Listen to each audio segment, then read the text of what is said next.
پھر دلسکھ نگر میں bomb blast ہمارے شہر میں ہوا، کیا تھے؟ اور پھر یہ بولنا کہ اسلام کا نام لے کر ان لوگوں کو یہ نہیں معلوم کہ حیدرآباد میں جو جامع نظامیہ ہے اس کو حضرت مولانا انوار اللہ شاہ فاروقی رحمۃ اللہ علیہ رسول اللہ صلی اللہ علیہ وسلم کے حکم پر مدینے سے نکل کر حیدرآباد آ کر اس مدرسے کو قائم کیا۔ یعنی آپ یہ بولنا چاہ رہے کہ آپ ہی اسلام پر ہیں اور 20 کروڑ مسلمان جنت میں نہیں جائیں گے؟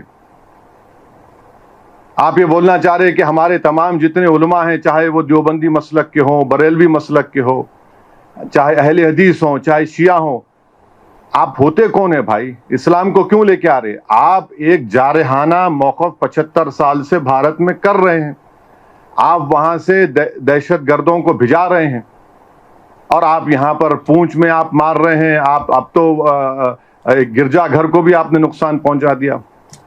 ایک ہمارے آندھرا پردیش کے ایک بہادر سپاہی کی بھی اس میں ہلاکت ہوئی ہے۔ تو یہ بار بار، اچھا آپ کو جان کے حیرت ہوں گی کہ جماعت اسلامی پاکستان کا چائنیز کمیونسٹ پارٹی سے ایگریمنٹ ہے۔ جماعت اسلامی پاکستان، جماعت اسلامی ہند نہیں، جماعت اسلامی پاکستان کا چائنیز کمیونسٹ پارٹی سے ایگریمنٹ ہے، اور اسلام کی بات کرتے آپ۔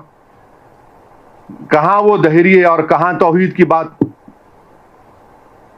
کہاں ماؤ اور کہاں ہمارے اولیاء اللہ؟ جماعت اسلامی پاکستان کا ایگریمنٹ ہے چائنیز کمیونسٹ پارٹی سے۔ آپ اسلام کی بات کر رہے ہیں، مگر آپ جو چائنا کے زنجیانگ میں جو قتل و غارت گیری مسلمانوں سے ہو رہی، آپ ایک زبان پہ نہیں آتا آپ کے۔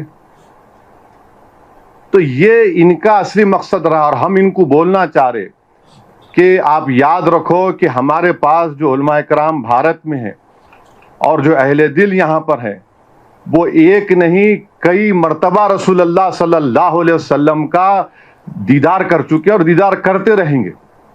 یہ کیا بات بتاتا ہے؟ اور آپ اسلام کا نام لے رہے ہیں، کون سا اسلام؟ آپ پہلگام میں آپ تھوڑی دیر کے لیے سوچئے کہ عورتوں کو الگ کرنا، بچوں کو الگ کر کے کلمہ پڑھو تم ہندو ہو یا مسلم، گولی ماریں گے۔ مانے جو لوگ بچ گئے وہ زندگی بھر کا زخم اپنے ساتھ لے کے جئیں گے وہ لوگ۔ آپ ہوتے کون ہیں کرنے والے؟ یہ اسلام اور ایک نام لے کر ایک جنگ نہیں کر رہے ہیں، یہ صرف بھارت کو ہمیشہ پریشان کرنے کے لیے 75 سال سے حرکتیں کر رہے ہیں۔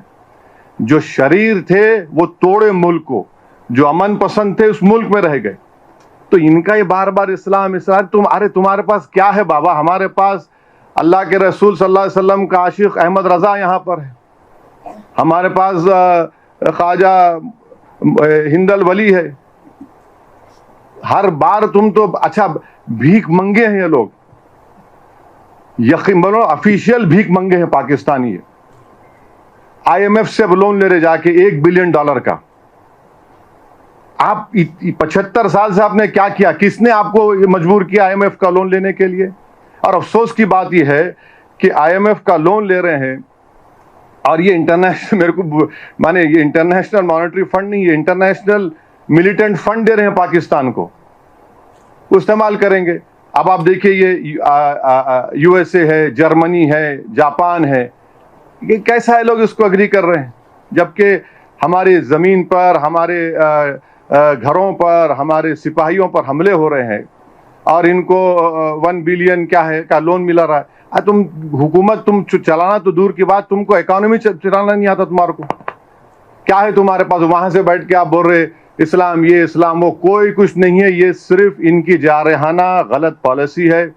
یہاں پر امن کو بگاڑنے کے لیے، یہاں پر ہندو اور مسلمانوں میں نفاق پیدا کرنے کے لیے، اور ان کو یہ بات پسند نہیں آتی۔ آپ اندازہ لگائیے کہ بھاولپور اور مریدکی میں حملہ ہوا تو جو شخص امریکہ میں ٹیررسٹ ہے، حافظ عبدالرؤف، یہ LET کے صدر کا بیٹا، وہ نماز جنازہ پڑھا رہا، اس کے پیچھے وہ بینڈ آرگنائزیشن لوگ کھڑے، ان کے پیچھے پاکستان کی فوج کھڑی ہوئی ہے۔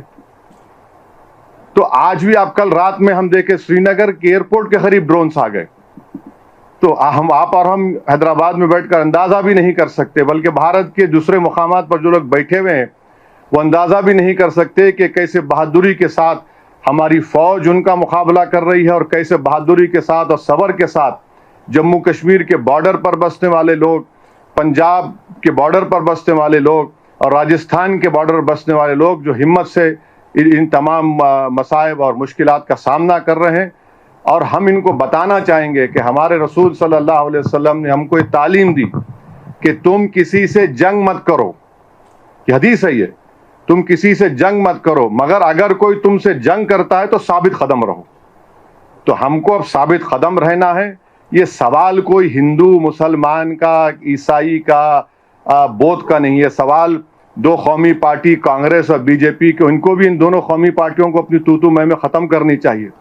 سوال یہ ہے کہ ہم کو ایک سیسا پی رہی دیوار کی طرح ایسے ملک کے خلاف کھڑے ہونا ہے جو ساری دنیا کے لیے خطرہ ہے بھی، بلکہ کبھی نہ کبھی کسی وقت پہ اس دنیا کو، اس دنیا کے ذی اثر لوگوں کو، ان کے لیڈرز کو طے کرنا پڑے گا کہ کیا اس ملک میں نیوکلیئر بام رکھنے کی اجازت دی جا سکتی ہے.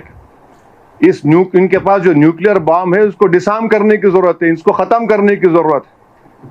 اور بار بار آپ بول رہے ہیں، کمینگی کی حد یہ ہے کہ سری نگر میں دواخانوں کو نشانہ بنایا گیا.